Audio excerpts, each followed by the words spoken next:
आज की video class 9 science में आपका स्वागत है। मैं आज आपको प्राकृतिक संपदा के बारे में, जो अपना चैप्टर चल रहा था उसके बारे में बताऊंगी कि प्राकृतिक संपदा में हम पहले वायु के बारे में पढ़ चुके हैं और जल के बारे में पढ़ चुके हैं। अब नेक्स्ट पॉइंट आता है अपना जल प्रदूषण। जल के बारे में अपन ने पढ़ा था कि जल के स्रोत क्या हैं, जल हमें कैसे मिलता है और जल के स्रोतों से हमें शुद्ध जल मिलता है, किंतु कई बार अशुद्ध जल भी हमें मिलता है। तो ये अशुद्ध जल कैसे होता है, ये अशुद्ध जल क्या कहलाता है। तो सबसे पहले हम देखेंगे कि जल प्रदूषण क्या है।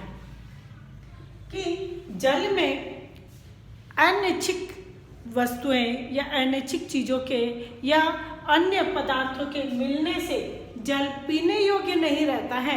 ऐसे जल को हम जल प्रदूषित जल कहते हैं। यानी जल में अनावश्यक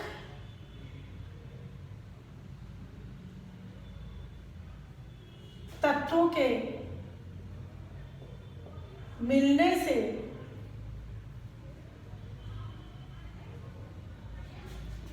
जल पीने योग्य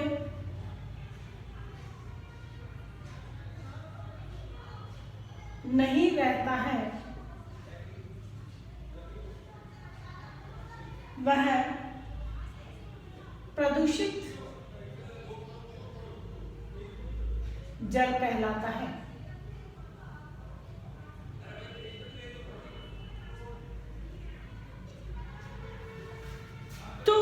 जो प्रदूषित जल है ये क्यों होता है, किन कारणों से जल प्रदूषित होता है, तो हम देखेंगे कि इसके क्या कारण हैं। सबसे पहला कारण आता है कि जो हम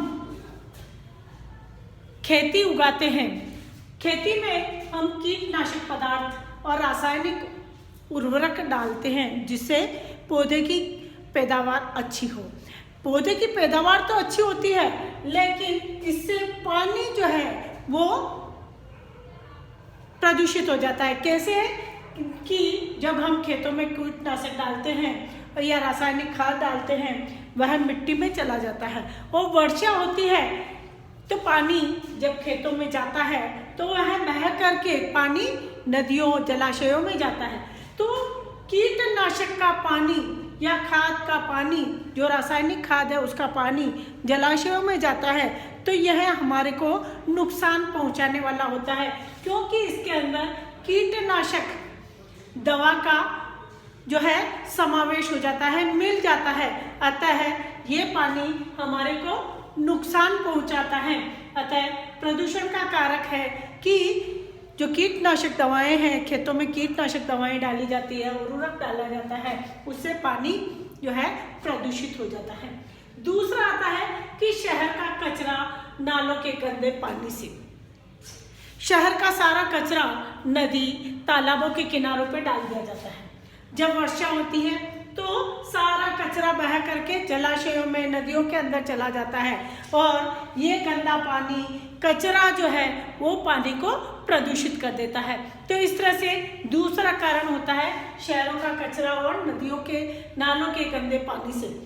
तीसरा है उद्योगों में काम आने वाले बॉयलरों को ठंडा करने में। जो उद्योग धंधे हैं, उन उद्योग धंधों के अंदर बड़ी बड़ी मशीनें होती हैं, बहुत अधिक ताप उसमें लगाया जाता है और ताप लगाने पर जो बॉयलर होते हैं, जो गर्म करने वाले बॉयलर होते हैं, उनको ठंडा भी करना होता है, बीच बीच में ठंडा भी करना पड़ता है, शीतलन जिसको कहते हैं। तो उस शीतलन के लिए, बॉयलरों को ठंडा करने के लिए पानी जो है वो गिराया जाता है और वही पानी जाकर के क्या है, बाहर, उस पानी को कहाँ, बाहर की ओर छोड़ दिया जाता है, नदियों के पास में नालों के द्वारा छोड़ दिया जाता है, नदियों में छोड़ दिया जाता है। तो वहाँ का पानी, वहाँ की जमीन जो है वो प्रदूषित हो जाती है।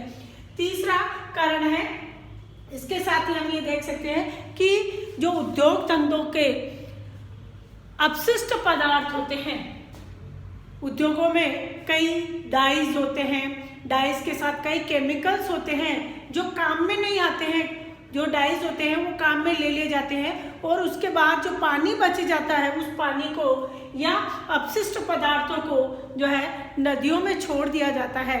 तो इस तरह से उद्योगों से या उद्योगों में काम में आने वाले अपशिष्ट पदार्थ के द्वारा भी जल को प्रदूषित किया जाता है, क्योंकि ये नदियों नालों में छोड़ दिया जाता है। जलाशयों में रहने वाले सूक्ष्म जीवों, अन्य जीवों, अनावश्यक उगने वाले जलीय पादपों से जलाशय में कई प्रकार के जंतु रहते हैं, कई प्रकार के सूक्ष्म जीव होते हैं और जब जलाशय का पानी कम हो जाता है तो ऐसी स्थिति में सूक्ष्म जीवों की मात्रा अधिक हो जाती है या अन्य जीवों की मात्रा अधिक हो जाती है और उससे पानी जो है वो सड़ने लगता है और वह सड़ा हुआ पानी प्रदूषित जल कहलाता है। इसी तरह से तापमान में परिवर्तन होता है।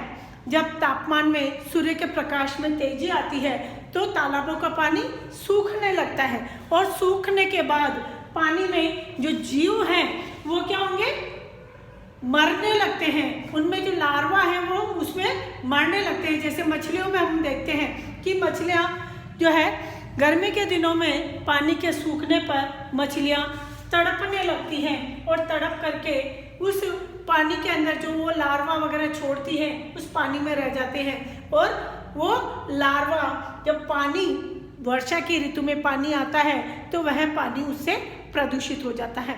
तो इस तरह से ये कुछ कारण हैं जिसके द्वारा पानी जो है वो प्रदूषित होता है। अतः हमें जल को प्रदूषण करने के लिए, बचाने के लिए इन सब कारणों को ध्यान में रखना है कि कैसे हम जल को प्रदूषित होने से बचाएं।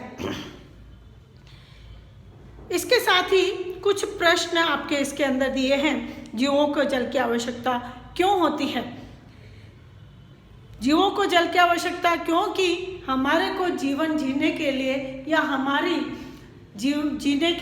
को जीने के लिए 3 चीज महत्वपूर्ण है। जल रहने के लिए, थल और श्वास लेने के लिए वायु। ये तीनों चीज हमारे लिए बहुत ही आवश्यक है, तभी हमारा जीवन संभव हो सकेगा। अतः हमें जीने के लिए पानी की अधिक मात्रा की आवश्यकता होती है। दूसरा प्रश्न है कि जिस गांव या शहर या नगर में आप रहते हैं वहाँ शुद्ध जल का मुख्य स्रोत क्या है? हम जहाँ पर भी रहते हैं वहाँ पर मुख्य स्रोत हमारी परियोजनाएं। हम शहरों में रहते हैं तो शहरों में मुख्य जल का स्रोत जो है परियोजनाओं के द्वारा हमारे को पानी जो है फिल्टर करके पहुंचाया जाता है। लेकिन गांवों के अंदर पानी, पीने का पानी जो है वो कुओं के द्वारा या नदियों के द्वारा पानी जो है वो पीने में काम में लिया जाता है।